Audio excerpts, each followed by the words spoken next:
Jabari, first of all, thank you so much. I'm really sorry that we're running a little late. Thanks for giving us your time.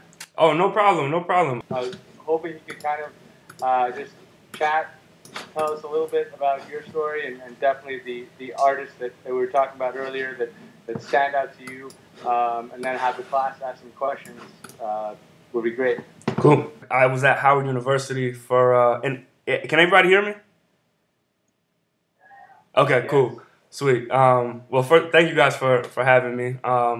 Yeah, anyway, I was at Howard University from '05 to '09, and I kind of went in there not knowing what I wanted to do professionally. I just knew it. I just knew in some form or fashion it was going to be in music. Um, so I went there and I decided to have my major be advertising, and I just figured that I'd kind of maneuver my way and see how I could fit this type of curriculum into music. And I started some of my classes. It was in the journalism department, and some of those classes had me doing a lot of interviews and stuff like that with artists and no, not with artists. I'm sorry, just with like people on campus, like teachers and like police and stuff like that. So I began interviewing those type of people, and I was like, oh, this is exactly the way I can sort of maneuver that into music. I love hip hop and artists, and so I decided to start interviewing those people when they came to Howard, which is kind of like a huge hub of it's almost like a must stop place for a hip hop artist. They always have to come there to perform and stuff like that. I don't know why, but it's kind of just in like hip hop history. But anyway, they would come to campus, and I told them I would interview them for the site I was working for at the time. Um, and it sort of just spiraled from there.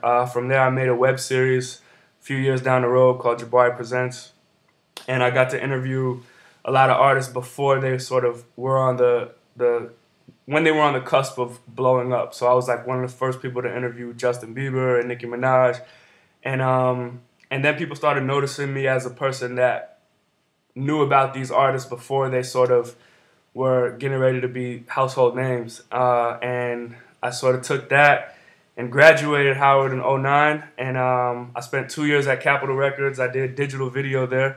So a lot of the EPK stuff and just like web series based around artists that would be online. I shot those and produced a lot of that stuff for the artists on the label. And then BET saw what I was doing, and they had a plan in 2011 to sort of completely relaunch their whole web presence and just presence in the digital space in general. And they approached me and wanted me to basically get these new artists that were making a lot of noise online and bring them to that platform. So the series is pretty popular now, and it's not only online, but it's on all of BET's mobile platforms, so like Verizon, Vcast, stuff like that, as well as BET On Demand on television. So that's where I'm at now, and now I'm also working on my first feature film on Tiny Tempa, who's pretty much like the biggest rapper in the UK right now, and so yeah, I've sort of gotten a little more behind the camera as well, and that is my story, guys. Great, thanks. I know you were mentioning kind of some of your favorite interviews, like by email, and the people that stood out to you in terms of how they got noticed, how they created a name for themselves with label, without. Yeah. What's kind of your take on that? Um. Well, my take on people creating a name for themselves with or without the label in terms of like which is more important. Sure, or which one is a label a hindrance, or are artists inherently more creative when they're independent? It seems to be something that you see a lot, and just in your experience, who have been artists that have stood out generally from interviews you've had? Oh yeah. I think. Well, I'll answer the latter first. Artists that have stood out to me have definitely been like those people who have come on to become household names, man. I think Nicki Minaj is definitely one person that she over the years she's become a friend of mine. So I've been able to see her grow over the past 3 years into something that I kind of always knew was gonna happen, but um, I don't think I don't think a lot of people saw what it was gonna be at an early stage. But one thing with her is even if you look back at early interviews and stuff that she's done, she always wanted to be bigger, and I think that's the key that a lot of artists don't have like a complete end game when they come into this music thing. They just think like, okay, I'm gonna do this, I'm gonna do that, and then I don't know what's gonna happen next. She's always had from years ago, she told me she wanted to be an actress and that she's gonna do movies and she wants to get Grammys and stuff like that. And so these are like huge goals that she had, and they always say, reach for the stars. You may land on a cloud. So I think that's something that sets a lot of people apart. Um, is when you have like a clear 5 year, 10 year, 20 year goal in terms of your art. In terms of labels, I think that definitely. I mean, from work, I'm the type of person that I never thought I would ever be working at a record label. So when I got out of school and started working at a record label, I was that kid who was fresh out of college, just like a lot of you guys, and I was like, oh, labels suck, man. Like these people just all they do is take money and all they do is market stuff that is crap, basically. They market the same thing. And while a lot of that is true, uh, a lot of stuff I learned on the inside that you need labels a lot of times because the internet is one thing and being successful on the internet is one thing, man, but that's not completely all that needs to happen for an artist to be successful. It's like, and what happens a lot of times is artists who are who are young and fresh and new, they'll get with a label and they'll become popular and big. And so like, you know when you have an artist and you feel like, oh man, I found this person and I'm the only one of my friends that knows them, and I'm hoping that I stay like that with them because you almost feel connected. What happens when they get to a label is the label just tries to replicate that same feeling that you have with the entire country. They have a job to do. They have to get, there's ways that an artist gets their music video on TV. There's ways that an artist gets their music video on, gets their music on the radio. There's ways that an artist gets their music in the beginning of a TV show. Like, and all of these things are little pieces to the puzzle that make an artist popular. And these are things that most 9 times out of 10 the artist has nothing to do with. It's the label that has to do with that. So to get to the next level for an artist, you almost always need a label.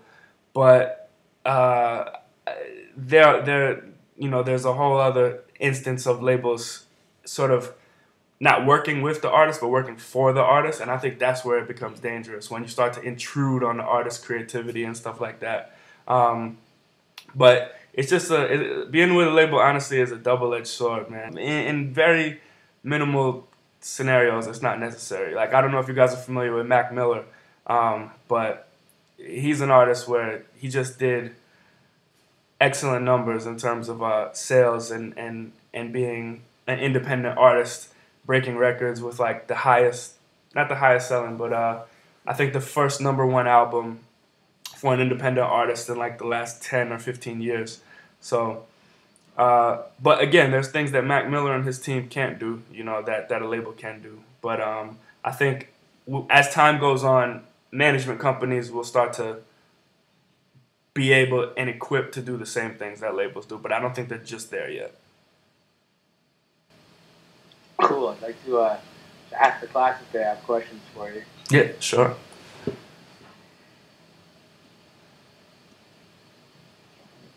Hi, Jabari. This is Sriram here. Hey, how's it going? Yeah. Good, good. So, I mean, today the series is pretty popular, the one that you do, and but I'm trying to think about before it became popular, what was going on in your mind? How did you go about selecting artists just when they were at the cusp of success, and who were the main audiences who cared about? Because I come from the Indian entertainment and arts space, and I know that artists who are not yet known or haven't made it very big, not too many people really care about them. So where did you really start, and what was going on in your mind? That's a great question, man. where I started was not with popular artists or anything like that. I found a very niche market because what happens is when you get into a market that is so niche, it's like there's a ton of other people out there because it's not just like we're talking about the internet here. It's not like your neighborhood, or it's not like your state even, or where you live. It's the world, you know. So there's a bunch of people in the world that like a select group of things. So I think that's the key, and as well, research, man. Like being able to scour blogs and seeing like, okay, well, if these artists aren't really popular, what's similar to these artists, and like how could I introduce these artists in a way where people with similar tastes would like them, you know. So I think that's another way to start out as well. But definitely I think the way content is going right now online is having very specific subject matter, and and just making excellent shows around that and excellent content around that very specific matter. Right. Just a very quick follow up. So, Yep. just maybe one or two examples of what specifically did you do, either from the artist's perspective or for the audiences, to kind of generate interest and, based on your niche of audiences. Oh yeah. Well, it I think quality is the main thing. Like I was just watching because I'm in the business of web series. I was just watching a web series before I got on with you guys, and the audio was horrible. And that was the only thing that was the problem with the series. It was just horrible audio, but that left such an impression on my brain, and I probably won't watch it again because I can't hear anything in it. You know what I mean? So it goes the same for music. Um, a lot of the reasons why the musicians that we love and we talk about and get written about and get posted on blogs, stuff even suffices and travels and spreads and goes viral, is because of the quality of it. You know, like nobody ever talks about something with like that's like 80% as good as it could be. You know, like it has to be 100%. It has to. If you're making stuff that's going online, it needs to look like it can go on TV. That's just period. Um, and I think that's the main place to start. You know, and the means to entry now is very. It's not as expensive to create good content, whether it's music or whether it's video. So there's really no excuse for creating stuff that is quality. I think that's the biggest thing. Before anything is that, and then the next step is making sure it's in as many places as possible. So if your video, make sure it's on YouTube, Vimeo, Facebook, everywhere. Like don't just limit yourself to one place. I think in terms of the content that you're producing, look at all the outlets that it can possibly be on, and then place it everywhere. Great. Thanks. Thanks a lot. Yep. Hey Jabari, how's it going? Hey, how's it going? Um, Good, good. So we're at a pretty entrepreneurial place. You seem to be an entrepreneur at heart, at least kind of things that you've done Yeah. throughout college. I was curious, when you were setting up these interviews, you were trying to meet these people. Was it easy for you to get meetings with them, or was it you selling yourself as Jabari the brand for your website or for whatever you were doing? And if so, if it was the latter, any tips, any advice of how you did that? Oh yeah. Yeah. It was definitely selling myself. And what I always did was I always used the last thing as the thing to hook people. So if in the early days when I was starting, let's say the biggest interview I got was like some underground hip hop rapper, right? If I got three of those things, three underground hip hop rappers, now I can sort of like talk to a rapper that has a little bit more of a status. I can be like, oh, well, I interviewed this person, and this person. How about you give me a shot? and that's pretty much how it got all the way up to now being able to talk to, you know, some of the biggest celebrities that there are right now, is because there's that track record of quality. It all goes back to the quality thing again I was talking about. But that's definitely the main way that I through the beginnings. And I think it was just the style as well. You know, in what I do, preparation is a huge part of it. So, you know, when you're talking to artists and stuff like that, I like to know everything about that artist that I can possibly find out before I talk to them, right? So it's like I'm by me even knowing all of that stuff, I'm showing a certain level of respect for their art and their craft, which unfortunately I think doesn't happen a lot in a lot of the interviews now that you see. It's just like shock value and like what are hot topics that people want to touch on. And even though, you know, you still have to get those things out of people, I think that when people realize that you're somebody who's done research and knows about the subject, they respect that a little more. And so my style has always been a little bit more conversational rather than like, hey, I'm like a reporter coming to interview you about this subject or this scandal or whatever. So that, you know, just I tried to carve a little lane for myself in terms of how unique I would be going about creating a visual with them.